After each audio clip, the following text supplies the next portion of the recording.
5. Let's go to the phones because people want to talk about Donald Trump's horrible ass sneakers. Or do you? And before we do, because he's grifting again, somebody found the original sneaker, right? So as somebody that's in apparel now, where I'm getting, my products made, we're putting different kinds of applications on garments and looking and searching for different ways to produce the mineral wash and all that. I'm knowing more about this apparel stuff than I ever knew before. But he literally took some $18 sneakers and slapped a T on it, threw an American flag, which to me is blast. Those patriots, y'all mad when people put bathing suits, American flag, underwear, like that's a defilement of. Are you a patriot? You gonna wear sneakers with the American flag on the part where you put your ashy heel? This is weird. And then turn around and sell these $18 sneakers for $3.99.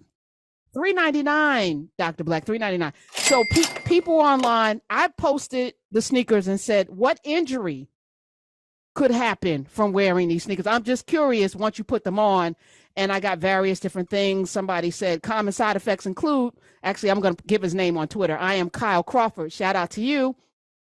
Common side effects include athlete's feet can cause bone spurs, bunions, hammer toe, ingrown toenails, neuroma, plantar fasciitis, corns and calluses, osteoporosis. That's a lot. He said, alert your doctor if you experience nausea and vomiting at the sight of them. I think that was good. Michael Harriet said, I can't wait to see someone wearing the Homelander 45s in real life. That's a nod to the boys, Homelander being the Nazi racist that they held up to be like Superman.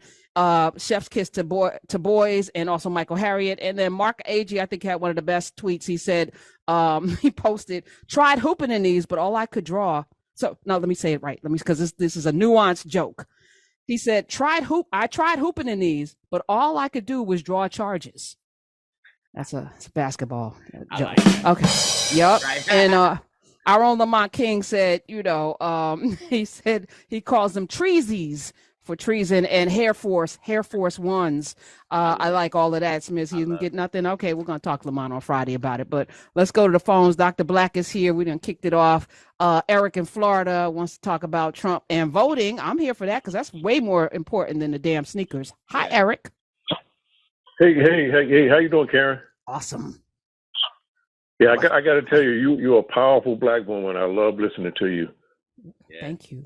And Dr. Black, I'm glad to hear from you. I guess got a question. Are we living in like a bizarro world? Because this doesn't make any sense. This thing with Trump. I mean, far as the Democrat, it should be a win-win situation right now. The situation. Why they don't scream out all the stuff that Trump, the thing with his immigration when he took the kids from parents and all this nonsense that he's doing right now. I mean, this should be a win-win. I don't understand this. Can you just explain what's going on?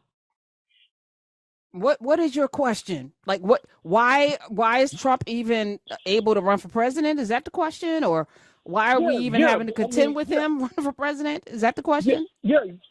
As far as like the Democrat, how come they should be screaming to Kingdom Come? I mean, okay, of all this nonsense with Trump. All right, you're saying the Democrats aren't doing a good enough job storytelling? Because I agree with you on that. But I don't think they have good storytellers. I don't think they're very good at storytelling because they don't have too many creatives on their side. There's a lot of bureaucrats, a lot of people. But you need a good story. You need a Fonnie Willis on there. You need somebody that can craft a story. You just do. Dr. Black, come on. Listen, let me tell you what's deep about this whole thing to me. The reason this works, my brother, the reason Trump could become president is the same reason Thomas Jefferson did. Thomas Jefferson had slaves too. George Washington had slaves too.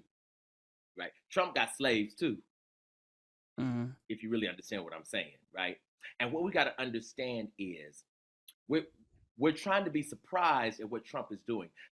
The only surprise is the methodology, right? The only surprise is the means. The true thing is the reason Trump can do all of this is because Trump is the keeper of white supremacy. And as the keeper of white supremacy, Trump owns the means of the symbols of America. That's why he could use the flag. See, white supremacists believe that they own the very symbols of what it means to be American, because the foundation of America is Black subjugation. It's everybody else's subjugation. Everybody else bows down to whiteness. That's the foundation of America. So what Trump is doing is really more of the same thing. Trump, for all practical purposes, is commodifying bondage. But bondage has always been commodified in America. So Trump is really taking old plays out of an old playbook. And what most people want, and people got to remember this too, Democrats own slaves too. It was listen. Well, actually, I'm going to take it one step further. See, and this is why I will never on these airwaves get caught up in partisan politics in these United States today, because the Democrats were the party of enslavement and the Republicans were the party of Lincoln. And then it flipped with the Southern strategy and Lee Atwater and all those horrible ass people, who said, hey, both Democrats and Republicans own slaves. Yeah, so that's not even a situation. That's not even a conversation. But I think, there's something that I think Eric is asking. Why aren't we telling these stories? Like we just compiled a list of all of the things Trump sold. He sold everything from water to urine samples. He sold steaks. He sold fake education. Now he's selling gold sneakers, and he sold America bill of goods, and 80 million people, 76 million people, 54% of white women voted for a dismantling of the very Constitution that many of them have stickered on their damn pickup trucks. This is, to me, the most biggest, not the most biggest, the biggest grift. Shout out to Clay Kane, rising. So there is, I feel Eric's frustration at the same time. Today, Dr. Black and everyone, on this day in 1942, President's Day, President Franklin Delano Roosevelt signed Executive Order 9066. It ordered all Japanese Americans, people born in this country on the West Coast, to summarily be rounded up. Some of them put in horse stables, some of them imprisoned, rounded up like they rounded up Jewish people in Nazi Germany. The United States of America in 1942, rounded up American citizens under an executive order by a president, which tells me that it can happen again as long as there's complicity, because Americans were down with their neighbors being rounded up. That's right. That's absolutely right. Absolutely right. Which is why I've been really somewhat proud of people's outrage about Navalny, because I need both America, I need countries all over the world to absolutely hold Russia accountable for that man's death. Like I need folks to just take that man all the way down until you're accountable, and give that man's body to his people. Come on, that and Gaza. So as long as we can be silent in the face of injustice and horrors, then when it happens to us, that Niemöller poem, first they came for, that's so poignant. We read those words and then they come, and then there's nobody left to fight for you. That's why you fight. Oh, I don't care about the immigrants coming in here because they're taking jobs and blah, blah, blah. But then it can be you under executive order. I don't care about the people in Gaza. That's not over here. But then they could come for, I don't care about Ukraine. They're racist. I don't care about them. That's not even the point. The point is, if you allow for these things that in your spirit are wrong, and you say nothing, then it can happen to you, and nobody will be there to stand up for you. That's right. That's why we stand up. That's why we stand up. Well said. That's why. That's the only reason to stand up, and that's why we absolutely positively have got to stand up for this. And we've got to understand too that this whole notion of what's going on in this country right now politically, right? We have to understand that, y'all, it's got to cost us something.